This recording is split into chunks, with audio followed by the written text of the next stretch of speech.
Donc je crois que pour plusieurs de ma génération, Dieu nous a oints et il nous a appelés afin que nous puissions former, équiper les prophètes, les prophétesses, ceux qui ont des dons prophétiques, ceux qui aspirent au prophétique. Et c'est une des raisons pour lesquelles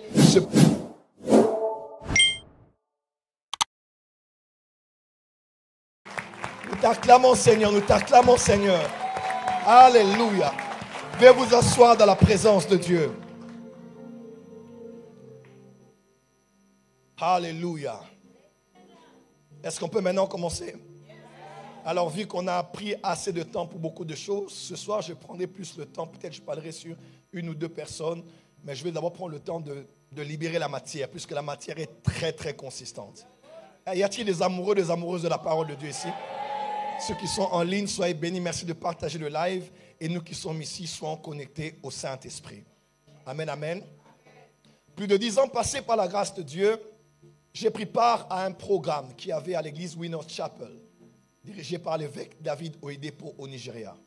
L'église d'ailleurs qui va inaugurer The Ark cette année au mois de novembre. Le temple, pratiquement le plus grand temple du monde, dans lequel se tiennent les activités religieuses et chrétiennes en particulier. Plus de 120, 150 000 personnes. Et il était venu à Kinshasa, nous étions là. Quelle bénédiction il a été pour le corps du Christ au niveau de la RDC. Ce jour-là, après la réunion, j'étais tout feu, tout flamme. Mais j'avais à cœur d'aller voir un homme de Dieu très puissant dans notre pays. J'avais à cœur, mais je ne connaissais pas son adresse. J'avais une offrande et j'ai senti que je devais être dirigé par... Je devais me laisser aller et aller rencontrer cet homme où il était. Vous savez, le prophétique, par définition, c'est l'art de connaître le où, le quand et le comment de Dieu. Le prophétique, ce n'est pas voir les numéros de téléphone. Le prophétique, c'est de savoir où Dieu est à un moment donné pour recevoir de lui quelque chose. N'a-t-il pas dit à Jérémie, Jérémie chapitre 18, il dit, Dieu a dit à Jérémie à la maison, lève-toi et va dans la maison du potier parce que c'est là que je te ferai entendre ma parole. Pourquoi Dieu ne l'a-t-il pas parlé à la maison chez lui? Parce que Dieu parle tout le temps, mais il ne parle pas partout. Dieu est la parole, il parle tout le temps. Mais lorsqu'il y a des rendez-vous avec toi, il faut que tu arrives quelque part parce que c'est là que la parole de l'Éternel viendra s'adresser à toi. J'ai tout fait, j'ai appelé le prophète Jimmy, j'ai appelé beaucoup de gens. On m'a donné l'adresse, c'était à côté de l'église de l'archbishop Coutinho Fernando. J'allais sans savoir vraiment pourquoi je m'y rendais, mais j'avais une petite offrande, je voulais mettre ça entre ses mains. Il s'appelle l'archevêque Dieudonné Kaleta. Cet homme était un homme du surnaturel de notre pays. Peut-être beaucoup de gens ne le connaissent pas sur les réseaux sociaux. Mais c'est un homme puissant qui a béni ma vie et béni plusieurs de notre génération. Sa fille Doxa me racontait un témoignage. Une fois, il oignait des pasteurs et puis l'huile d'onction était terminée. Il a dit, donnez-moi un plateau. Il a pris le plateau, il a levé le plateau. Quand il a baissé, il y avait de l'huile pleine. C'est le genre de personne, quand il prêche, il y a la fumée qui sort de sa tête, la fumée visible comme ça. Ceux qui le connaissent peut-être au Congo peuvent témoigner. C'est un homme, il peut te dire... Quand il vient prêcher quelque part, il te dit, mon protocole, là, il était mort, il était ressuscité. Celle-là, elle avait un cancer, elle était guérie. L'autre était morte, était ressuscitée. L'autre là, était dans la sorcellerie, elle s'est convertie. L'autre était paralytique, il a marché. Donc, le jour où il présentait son équipe, je me suis dit, c'est quel homme ça? Il y avait à peu près 3 personnes mortes et ressuscitées dans son équipe. Donc, quand il fait un service, même ceux qui sont autour de lui savent que c'est un homme du surnaturel qui est là. Et j'avais à cœur d'aller le voir. J'arrive devant chez lui. Je vois le numéro, je dis ok d'accord, je frappe à la porte, quelqu'un ouvre et c'était lui à la porte. Il me regarde, je dis bonjour archevêque, bonjour papa. Il me dit bonjour Joël. J'ai dit excusez-moi de venir à l'improviste, je voulais vous rencontrer. Il m'a dit je t'attendais. J'ai dit waouh. Il m'a fait entrer à la maison, il m'a fait asseoir. Il m'a dit j'étais ici, ça fait quelques heures avec des pasteurs à la maison.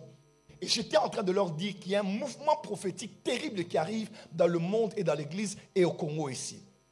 Et je leur disais, parmi les hommes que Dieu va puissamment utiliser pour amplifier ce mouvement et l'amener aux extrémités de la terre, il y a le jeune homme qui s'appelle Joël Francis Tatou, qui sera un de ceux que Dieu va utiliser. Et il a dit, d'ailleurs, il sera ici à la maison dans quelques instants. Il y a encore des Samuel aujourd'hui. Il y a encore des Samuel aujourd'hui. Tu penses le chercher pour trouver la direction alors qu'un jour avant, il savait que tu allais venir. Il est même allé préparer une fête et demander une portion particulière pour que tu puisses manger. J'aime les choses prophétiques. J'aime le monde de l'esprit. À partir de ce jour-là et plus tard, de plus en plus dans mon cœur a commencé à grandir le fardeau de pouvoir participer et optimiser ce mouvement prophétique. Je ne suis pas le seul, nous sommes très nombreux. Il est écrit dans Ephésiens 4, il a fait des prophètes. Il n'y a pas un prophète de l'heure, il y a des prophètes. On dit du trône sortez des voix. Du trône ne sort pas une voix, mais sort des voix. Il n'y a pas un homme qui ait la voix autorisée. Il y a plusieurs personnes que Dieu élève dans l'émergence prophétique qui vont travailler pour bénir le corps du Christ de l'onction prophétique. D'ailleurs, nous disons tous que Dieu avait suscité Moïse pour libérer Israël de l'Égypte. Osée 12, verset 13. C'est par un prophète qu'Israël est sorti de l'Égypte. C'est par un prophète qu'Israël a été gardé, a été chamar. Mais quand vous lisez dans Michée, on dit « Il envoya devant eux Moïse, Aaron et Myriam ». Ceux qui ont une approche individualiste pensent que Dieu n'avait utilisé que Moïse. Mais ceux qui voient les choses de manière globale, ils savent qu'il n'y a pas un prophète qui était envoyé pour libérer, mais il y avait une garnison des prophètes qui étaient envoyés pour libérer. Parce que Moïse était prophète, et Aaron était prophète de Moïse, et Myriam était prophétesse avec la harpe. Oh, je parle à quelqu'un avec le tambourin. Donc Dieu avait envoyé des prophètes pour libérer Israël.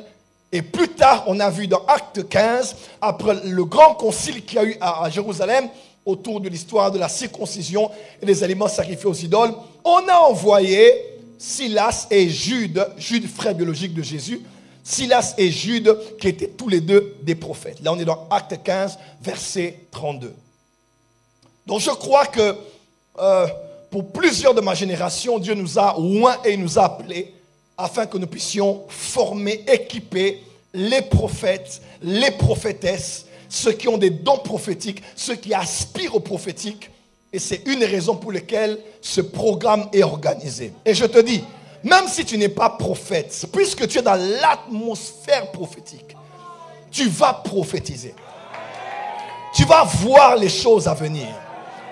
Et cette conférence va t'enseigner beaucoup de choses qui vont t'aider par rapport à ta relation personnelle avec Dieu, mais aussi à comment être un instrument entre ses mains pour bénir notre génération par le canal de la voix prophétique. Est-ce que tu es prêt? Est-ce que tu es prêt? Ma fille, lève-toi s'il te plaît.